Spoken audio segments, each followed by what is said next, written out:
Hello दोस्तों, आपके अपने YouTube channel mister Dubey Rajesh sir में फिर से सबका स्वागत है। हम पिछले वीडियो में परिमेय संख्या के बारे में बताए थे, जिसमें मैंने जोड़ने के बारे में बताया था, उसको संख्या रेखा पर जोड़ना या ऐसे किसी प्रकार का परिमेय संख्या को जोड़ने के बारे में बताए थे। आइए आज हम उसके आगे देखते हैं कि परिमेय संख्या का गुण क्या क्या है, इसके कौन कौन से प्रगुण है, अर्थात कौन कौन से नियम को फॉलो करता है। हम लोगों ने पिछले कक्षा 6 में ही संख्याओं के बारे में पढ़े हैं कि हमारी जो पूर्णांक संख्या होती है या प्राकृतिक संख्या होती है वह किन किन गुणों का पालन करती है। हमें जहाँ तक है कि जिससे जैसे भी जितने आप पूर्णांक संख्याओं से संबंधित प्रगुण पढ़े हैं, सभी प्रगुण यहाँ भी लागू होता है। आइए हम पहला प्रगुण देखते हैं, समवर्ग गुण। हमने पढ़ा था कि संख्याओं के लिए दो प्राकृतिक संख्याओं को जोड़ा जाए तो अगला प्राकृतिक संख्या ही प्राप्त होती है। इसी प्रकार पूर्णांकों का बारे में पढ़ा था समवर्ग गुण में कि दो पूर्णांकों को जोड़ा जाए तो एक पूर्णांक संख्या प्राप्त होता है। उसी तरह से हमारा परिमेय संख्याओं में भी दो परिमेय संख्याओं को जोड़ें तो फिर एक परिमेय संख्या ही प्राप्त होता है। इस गुणों को समवर्ग गुण कहते हैं। क्या कहते हैं? समवर्ग प्रगुण। यानी जैसे पूर्णांक को लें हम कि एक पूर्णांक ए है और दूसरा पूर्णांक बी है, तो तीसरा यदि हमें प्राप्त होता है उत्तर वो सी आता है। यानी यह पूर्णांक है, यह भी पूर्णांक है, ये भी क्या आता है? पूर्णांक ही आता है। इसी प्रकार हम परिमेय संख्या में देख सकते हैं कि परिमेय संख्या भी इस समवर्ग गुण का पूरा पूरा पालन करता है। यानी दो परिमेय संख्याओं को जोड़ा जाए तो हमारा एक परिमेय संख्या ही प्राप्त होते हैं। जैसे पहली परिमेय संख्या लेते हैं p बाई क्यू, दूसरा परिमेय संख्या लेते हैं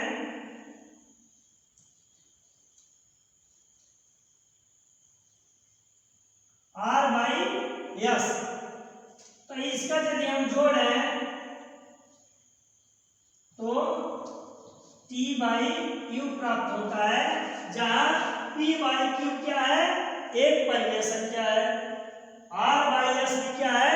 एक परिमेय संख्या है। इसको जोड़ेंगे तो t बाई u भी क्या आएंगे? एक परिमेय संख्या ही आएंगे। इसको हम अंकों में लेकर के भी देख सकते हैं। जैसे लेते हैं कि एक बटे दो, एक परिमेय संख्या 1/2 ले लें और दूसरी प्लस जो है 3/4 लेते हैं, ठीक ना। इसको जोड़ कर देखते हैं तो जोड़ेंगे कि इसका एलसीएम लेना होगा तो 4 और 2 का एलसीएम 4 हो जाएगा। 2 से भाग देते हैं। यहाँ पर है कि जब हम भिन्न को हल करते हैं तो क्या करते हैं कि सबसे पहले यदि हर बराबर है तो हर बराबर करने के लिए सबसे आसान है तो हर बराबर करके लिखिए या सीधे उसका एलसीएम ले लीजिए। तो हम क्या किए? 2 और 4 का एलसीएम ले लिए, 4 आ गया। हम क्या करते हैं कि पहले परिमेय संख्या के हर से इसमें भाग देंगे। तो पहले परिमेय संख्या का हर क्या है? 2 है, 2 से भाग दे दीजिए तो 2 दूनी 4, इसका अंश में गुणा करके लिख देंगे तो 2 एकम 2 हो जाएगा। अब प्लस 4 से भाग दीजिए तो 4 में 4 से 1 हो जाएगा, अंश में गुणा कर दीजिए तो 3 का 3 आ जाएगा। जोड़ेंगे तो क्या आ जाएगा? 5/4 आ गया। हम देखें कि यह हमारा क्या था? एक परिमेय संख्या था। 3/4 भी एक परिमेय संख्या था। ये भी तो 5/4 भी हम देखें तो ये भी क्या है? एक परिमेय संख्या है। इससे स्पष्ट होता है कि हमारा परिमेय संख्याएं भी क्या करती हैं? समवर्ग गुण का पालन करती है। इसके बाद अब आते हैं हम दूसरे प्रगुण पे। दूसरा प्रगुण है क्रम विनिमय प्रगुण। हम संख्या पूर्णांकों को जोड़ते थे, वहां पे हम देखे हैं कि सभी पूर्णांक क्या होते हैं? क्रम विनिमय प्रगुण का से स्पष्ट होता है, यानी हम जैसे संख्याओं को जोड़ रहे हैं तो उसके क्रम बदलते हैं तो मान में अंतर नहीं आते हैं। इसी प्रकार हमारा यह परिमेय संख्या भी उस नियम का पालन करता है कि इसका भी यदि हम जोड़ रहे हैं, दो परिमेय संख्या को जोड़ रहे हैं, उसके क्रम बदल दें तो उसके मान में अंतर नहीं होते हैं। अर्थात यदि P by Q plus R by yes हो, इसको हम लिख सकते हैं R by yes plus P by Q, इसके मान में कोई अंतर नहीं आएगा। यही हमारा कहलाता है क्रम विनिमय नियम। देखो क्या क्रम था, पहले यह था P बाई क्यू था, दूसरे क्रम में दूसरे स्थान पर क्या था R बाई यस था।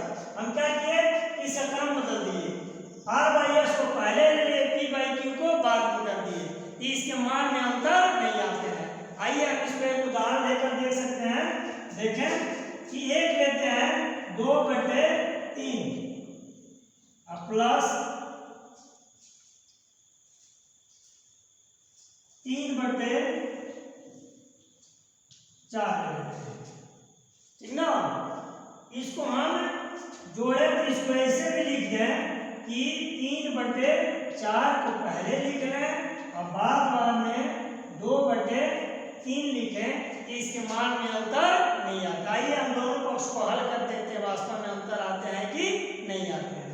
तो इसका क्या करेंगे, एलसीएम लेंगे, 4 और 3 का एलसीएम क्या आ जाएगा, 12 आ जाएगा। 3 चौके 12, 4 से गुणा कर दें, 4 दूनी 8, यानी 8 हो जाएगा। अब प्लस, अब 4 से भाग देंगे, 4 3 12 और 3 से इसमें गुणा कर देंगे तो 3 3 का 9, जोड़ दीजिए तो 9 8 17/12। ये दूसरे यहाँ हम लिख करके इसको हम इसके नीचे लेते ज्यादा अच्छा रहेगा। ये हो जाएगा 17/12।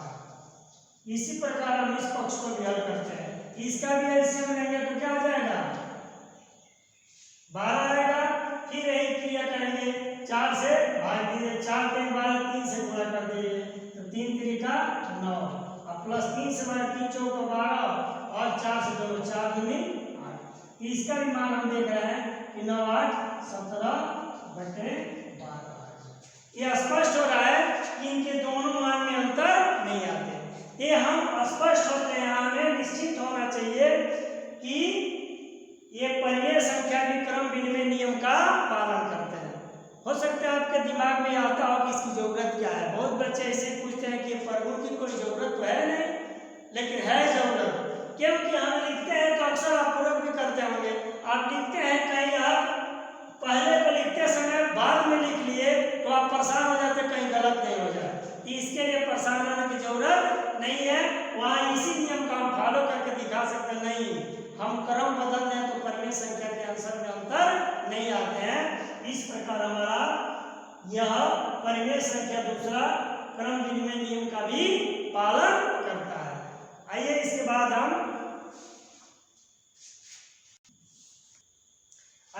तीसरा प्रगुण देखते हैं, सहचर्य प्रगुण। हम लोगों ने पूर्णांकों के जब पढ़े थे, पूर्णांक के बारे में भी पढ़े हैं कि वह भी सहचर्य प्रगुण का पालन करता है, या प्रकृत संख्या भी सहचर्य गुण का पालन करती है। इसी प्रकार हमारा जो है परिमेय संख्या भी सहचर्य नियम का पालन करता है। थोड़ा जानिए सहचर्य नियम होता क्या है। कहने का मतलब 3 तो परिमेय संख्याओं को हम जोड़ रहे हो, क्या कर रहे हो, 3 परिमेय संख्याओं को हम जोड़ रहे हो, तो उसमें 2 को एक साथ रखें इस समूह में, अब प्लस दूसरे को जोड़ते हैं और वही बराबर करके हम अगली बार उसको क्या करें कि लास्ट वाले तीसरे पद और दूसरे पद को मिला लें, एक समूह बना लें और उसमें पहला पद जोड़ें तो उसके मान में अंतर नहीं आता है। जैसे इससे कर सकते हैं कि P बाई क्यू दिया है और प्लस R बाई यस है, इसको हम एक समूह बना लिए और प्लस जो है U T बाई यू लेते हैं तो हम क्या करें, इसको तो एक समूह में रखे थे, अब क्या कर रहे हैं, ई समूह को तोड़ करके यू को एक समूह बना देते हैं।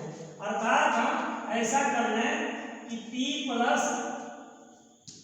यानी P by Q plus R by S plus T by you, अब इसको हम एक समूह कर रहे हैं, ठीक ना। तो हम यदि इसका भी हल करें तो मान में कोई अंतर नहीं आता है। जैसे हम एक यहाँ की प्रश्न ले रहे हैं 1/5 प्लस 2/5 एक समूह में कर दें, अब प्लस 3/10।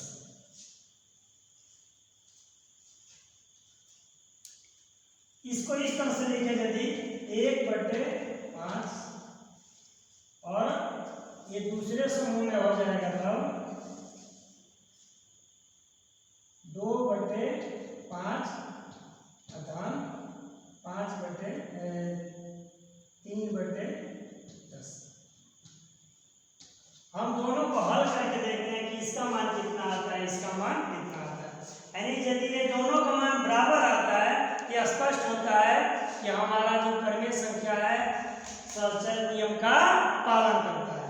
जोड़िए इसको, ये चूंकि हर बराबर है तो जोड़ना बहुत आसान है, केवल हम उसको जोड़ देंगे तो क्या हो जाएगा 5 1 धन 2 धन 3/10। हल करेंगे तो 3/5 हो जाएगा प्लस 3/10 हो जाएंगे।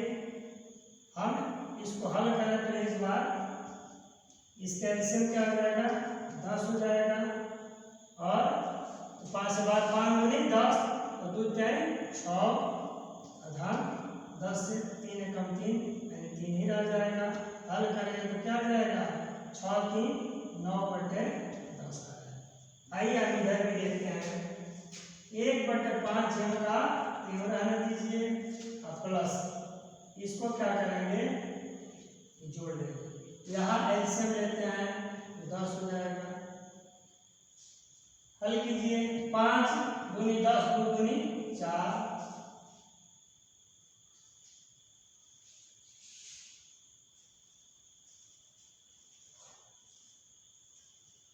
2 दूनी 4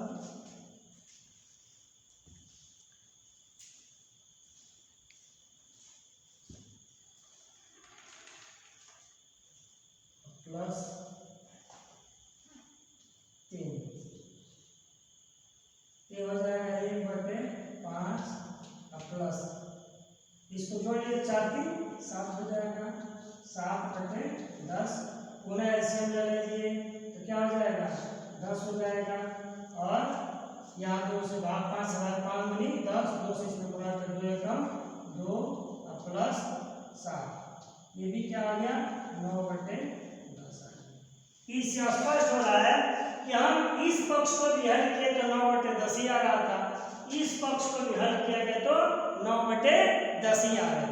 इसका मतलब यह स्पष्ट होता है कि परिमेय संख्या भी सर्वचर प्रगुण का पालन करती है। अर्थात कहने का मतलब कि 3 परिमेय संख्याओं को जोड़ा जा रहा है तो पहले और दूसरे को एक समूह बनाकर तीसरे को जोड़ दिया गया तो उतना ही मान आएगा, जबकि उसकी समूह बदल दें, पहले को ज्यों का त्यों रख लेते हैं और दूसरे और तीसरे का फिर समूह बना लेते हैं और फिर जोड़ते हैं तो मान में अंतर नहीं आता है। स्पष्ट हो गया। अब इसके बाद हम अभी बता रहे हैं कुछ प्रश्न को हल कराकर दिखा दे रहे हैं कि आप इसमें कैसे प्रश्नावली भी देख लें। हमने परिमेय संख्या से संबंधित 3 प्रगुण पढ़ा। पहला पढ़ा संवरक प्रगुण, इसमें मैंने बताया था कि 2 परिमेय संख्याओं को जोड़ा जाए तो हमारा उसका जो उत्तर आएगा अभी क्या होगा परिमेय संख्या ही प्राप्त होते हैं। दूसरा जो है मैंने बताया था क्रम विनिमय नियम प्रगुण, इसमें क्या होता है कि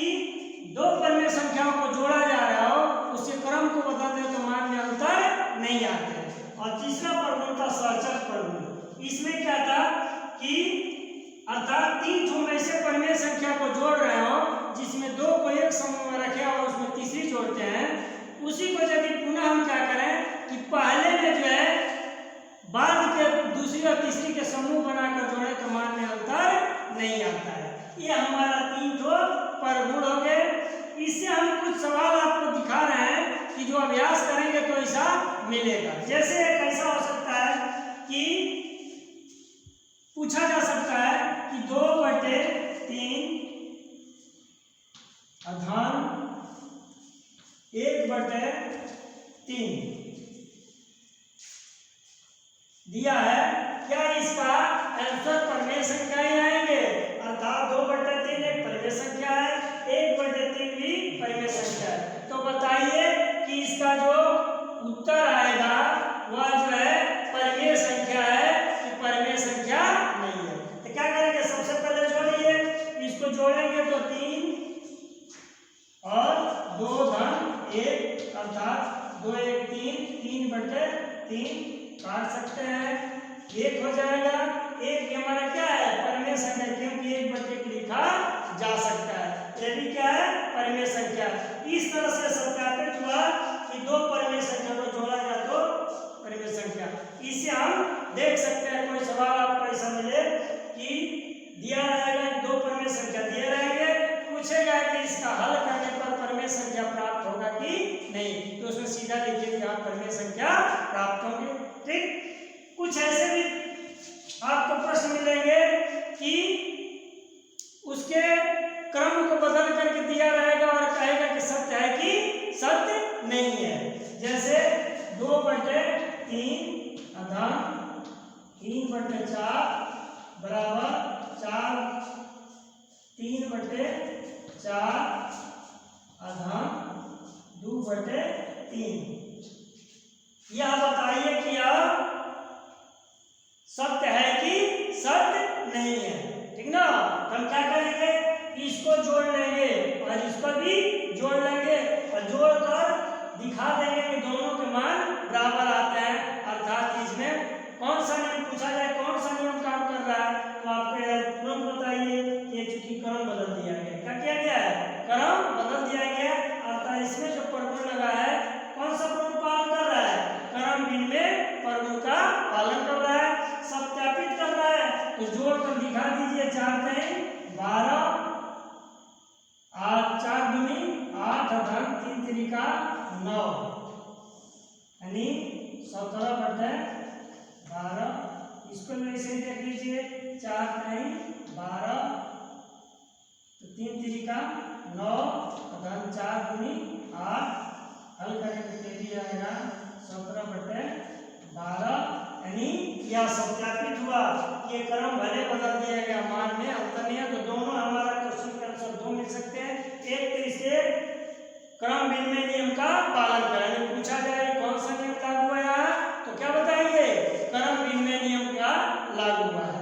और सत्यापित कीजिए तो हल करके आप दिखा देंगे। एक और आपको उदाहरण देते हैं, कुछ ऐसे भी मिल सकते हैं।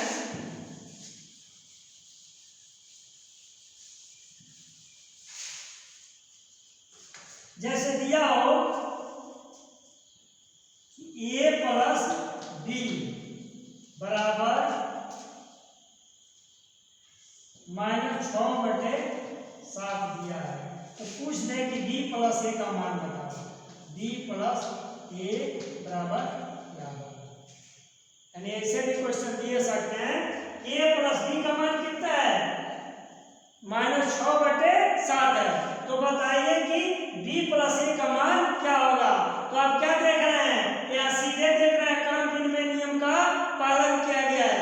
क्योंकि a + b है तो हम उसको तो लिख भी सकते हैं ना कि b + a, तो इसका मान भी क्या आएगा, -6/7 ही आएगा। आप तर्क पूछ रहे हैं कि कैसे हुआ, तो आप बताएंगे कि चूंकि हम जानते हैं कि a + b को b + a लिखा जा सकता है। कोई पूछता है क्यों, तो आप बता सकते हैं कि यह क्रम विनिमय नियम का पालन करता है, इसलिए हम इसको इस तरह से लिख सकते हैं। तो यदि a + b का मान -6/7 है, इसका मतलब भी प्लस का मान क्या आ जाएगा, -6/7 ही होगा। इसके बाद हम अगले वीडियो में मिलेंगे, ठीक ना। साथ साथ आप सबको धन्यवाद।